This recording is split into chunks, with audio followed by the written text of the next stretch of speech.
AI has a lot of cool things happening and a lot of benefit for all of us in the future.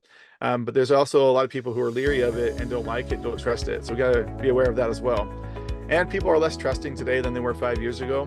And a lot of this has to do with a lot of things that have happened over the last few years. A lot of people were divided and created a lack of trust. People put into camps or categories. And those are things that we have to overcome in marketing and sales as well.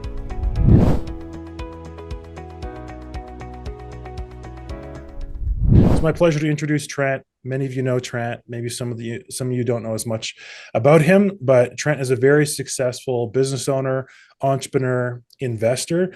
Trent has successfully grown and scaled 3 companies to 7 figures, 1 company to 8 figures, and had a recent 7-figure exit in one of his companies. So he knows what he's doing. And he's an expert in sales and marketing automation, and in particular, sales strategy. So get ready for an awesome time. Trent's going to go into improving your lead to appointment conversion rates, boosting appointment show-up rates, balancing automation with human touch. Take it away, Trent.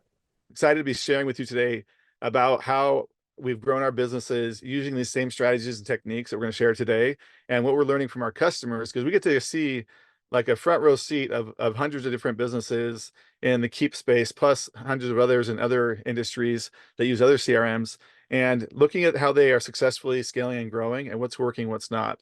So I'm excited to share that today with you guys. We are going to talk about how to revolutionize your sales strategy, and we are going to go into strategy and then specific tactics as well.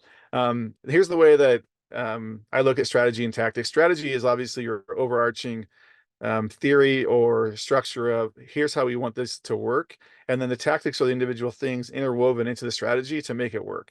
And so we're going to go into the strategy and then go into tactic and talk about why strategy is working and why these tactics work as well.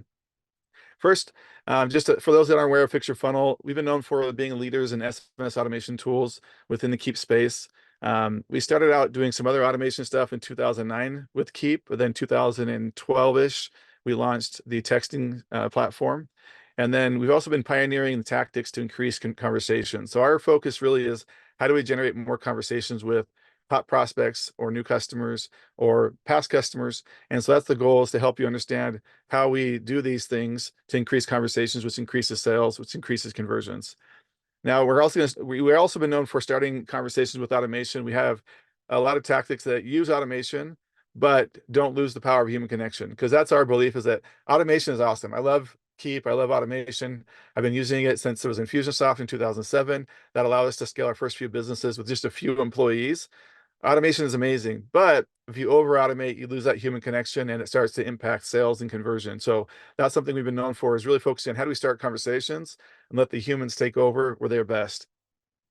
Now, something that you probably have all recognized the last few years is that common sense tells us that we crave human connection. During COVID, that was very highlighted very well, as far as like we all felt disconnected. We felt like something was missing in our lives. There was a lack of human connection. And that was something that was hard for a lot of people.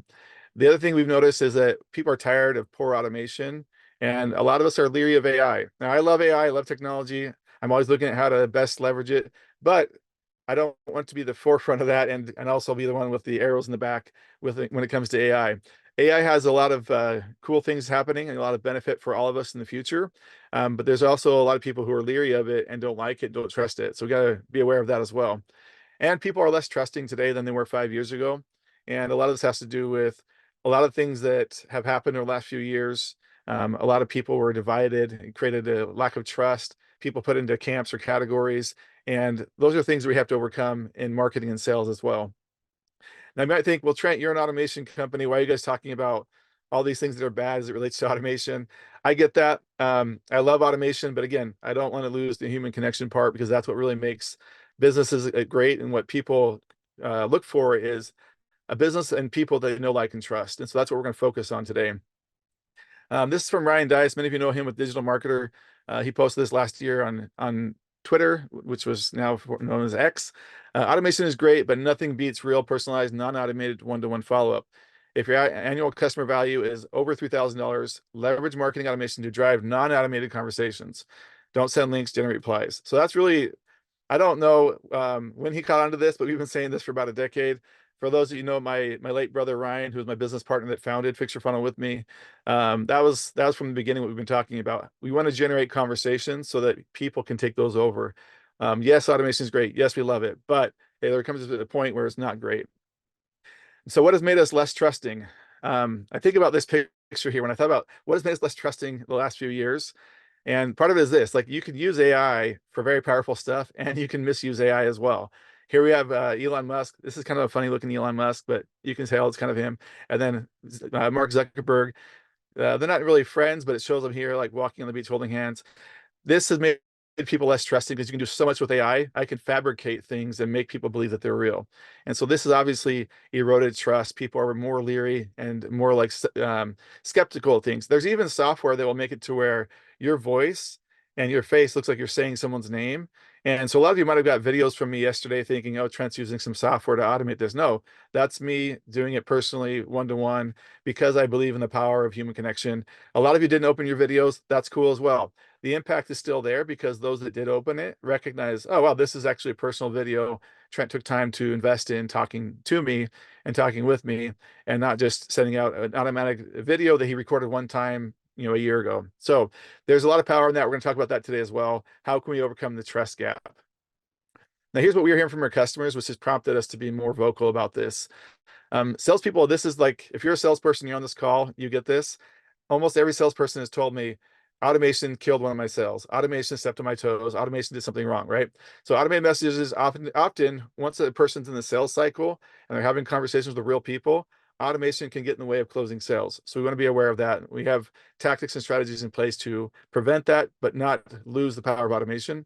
AI and automation is obvious to savvy buyers. So for me, I can tell when I'm talking to a chatbot, I can actually get it to go into a cycle of starting to answer random questions for me, because I do things as a savvy buyer to test if this is an AI or if this is a human, right?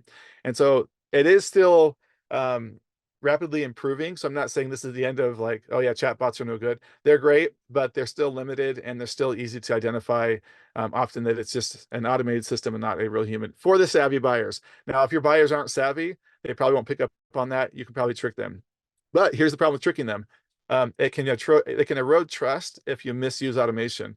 I've had people tell me that they were chatting with somebody's company and then they found out it was a chat bot after they were told their person's name was Mike or whatever, and they were chatting with them and they lost trust in the company because they tricked them into chatting with an automated bot when they thought they were talking to a real person. So if you're going to use automation, disclose that up front just so the person doesn't feel tricked, because you do lose trust when they do find that out, and if they do find it out. And many people today still can figure it out. In the future, who knows? I'm very very scared of the future of when I won't be able to tell the difference between my own child talking to me or an AI talking to me. So I'm hoping that doesn't get to that point, but it's crazy how much it's changed. Now, here's another one we got from someone using a competitor software. A misfired automation caused $25,000 customer to cancel their contract. And that made them frustrated. Like, I don't trust automation. I don't trust automated replies, automated messages, because we lost one customer. Now, this may or may not have happened to you. Some of us will look at this like, yeah, it does happen. I can't throw out the baby with the bathwater. But being aware of this and making a modification to your processes so this doesn't happen is very important. And so we'll get into that as well. So these things combined are all leading to these outcomes. One, causing lead to demo appointment rates to drop because people are less trusting. They don't like being lied to or believe that they're talking to a human, they're talking to a bot. These things also make sales harder with that trust gap. It's increasing their cost to acquire customer, which could cause your business model to fail. So if you look at your business model, if your margins are already getting tighter and all of a sudden you see that your demo to appointment rate drops off, your sales conversion rates drop off, it makes it to where you go from, I've got an okay business to my business is at break even or negative. And so we want to avoid that at all costs. We want to identify how can we maximize the value of leads. And we're not going to go into better qualifying the lead. We're not going to go into better modifying your messaging, your headlines, your ads to get more qualified leads. That's obviously something that you can do, and you should focus on that at some point. We are going to focus today on what do you do once you generate the lead, and how do you convert those leads to appointments. So we're not going to go to the front end of it. We're going to the second step here once you've generated that lead. Now, in order to do these things, to boost the demos and appointment rates, we need to remember people are craving human connection. They're tired of automation and they're leery of AI. And lastly, they're less trusting. So because of these three things, these are the gaps that we have to bridge. These are the things we have to overcome in getting someone to come to us, maybe as a warm lead from online, from Facebook, LinkedIn, Instagram, TikTok, wherever you're generating leads from events, from webinars, and they come in from that. How do you bridge the gap from them saying, you know, I want to deal with a real person and a business that I know I can trust. I don't want to just deal with an automated bot, and I don't trust people out of the gate. You've got to earn my trust.